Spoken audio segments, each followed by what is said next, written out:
नमस्कार दोस्तों, कलयुग के चमत्कार संतों की वाणी में आप सबका स्वागत है। दोस्तों, चल रहा है घोर संग्राम। हम आप पहुंचे हैं कार्तिक महात्म्य के 14वें अध्याय तक, जहां तक हमने जाना कि गणपति जी, कार्तिकेय जी, वीरभद्र ये सब दैत्य सेना के साथ लड़ रहे हैं। और जब अपनी दैत्य सेना को हल्का पड़ते देखकर जलंधर भी लड़ने के लिए आगे बढ़ आता है। फिर शिव जी के साथ उसकी लड़ाई होती है। अब हम देखेंगे कि 15वें अध्याय में कथा में कैसे बताया गया है।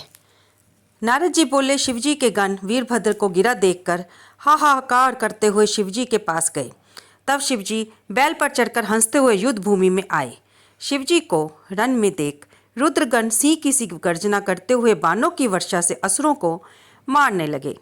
राक्षस लोग शिवजी को देखकर ऐसे भाग गए जैसे कार्तिक में स्नान और व्रत करने वाले मनुष्यों को देखकर पाप भाग जाते हैं।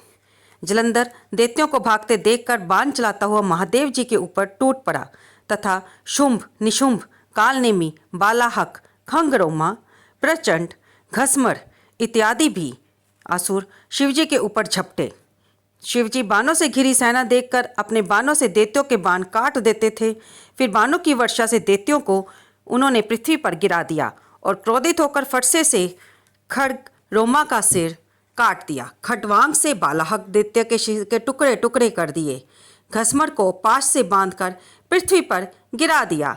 बैल के सींग व बाणों की मार से असुर भाग गए। तब क्रोधित जलंधर ने शिवजी को युद्ध के लिए ललकार कर कहा, हे जटाधर, आज मेरे साथ युद्ध करो। निर्बलों के मारने से क्या होगा? जो कुछ तुम में बल है वह मुझे दिखाओ। नारद जी बोले, ये कहकर 10 बाण शिवजी को मारे, परंतु महादेव जी ने हंसते हुए अपने बाणों से उनको काट दिया और 7 बाणों से जलंधर के ध्वजा, छत्र और धनुष को भी काट दिया। जब उसका धनुष रथ टूट गया तब जलंधर गदा लेकर दौड़ा, उसे भी शिवजी ने बाणों से टुकड़े टुकड़े कर दिए। तब दैत्य घूंसा उठाकर मारने गया, परंतु शिवजी ने बाणों की मार से 1 कोस दूर फेंक दिया। जलंधर ने शिवजी को अधिक बलवान जान मोहित करने वाली गंधर्वी नाम की एक अद्भुत माया फैलाई।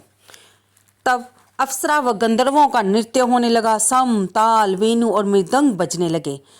इस प्रकार इस नाद से महादेव जी मोहित हो गए। उनके हाथ से शस्त्र गिर गए। जलंधर जब महादेव जी को मोहित देखा तो वह कामांध होकर पार्वती के पास गया। वह शिवजी का रूप धारण करके 10 भुजा, 5 मुख, 3 नेत्र बना जटाओं को धारण करके बैल पर बैठकर गया था।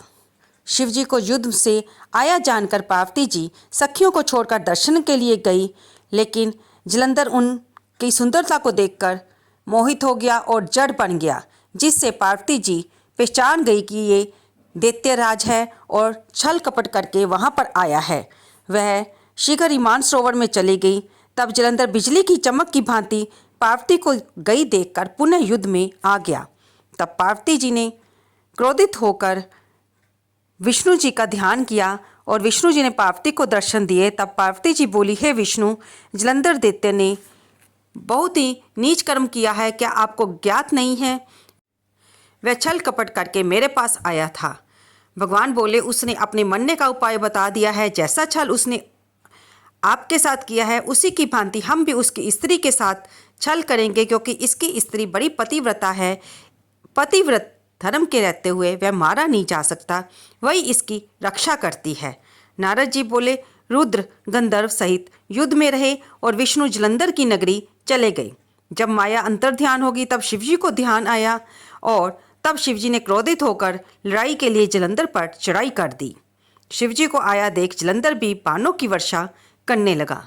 तो दोस्तों, यहाँ पर हमारा कार्तिक महात्म्य का 15वां अध्याय समाप्त होता है। इस अध्याय में हमने पढ़ते हुए सुनते हुए ये जाना कि जिस प्रकार महावीर देवताओं को देखकर, भगवान शिव को देखकर दैत्य भागने लगे, ठीक उसी प्रकार कार्तिक महात्म्य में भी ऐसा बताया जाता है कि कार्तिक का नियम का पालन करने वाले का कार्तिक स्नान करने पर या कोई भी नियम आप लेते हो तो उस भगत के पाप भी इसी प्रकार भाग जाते हैं।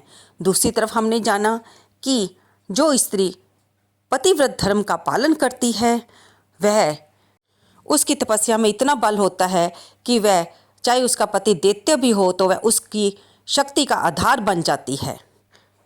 तो दोस्तों आगे की कथा हम अगले अध्याय में सुनेंगे। आपको ये कथा कैसी लगी कृपया इसे लाइक करें, शेयर करें और कमेंट बॉक्स में जय श्री हरि लिखना ना भूलें। धन्यवाद दोस्तों।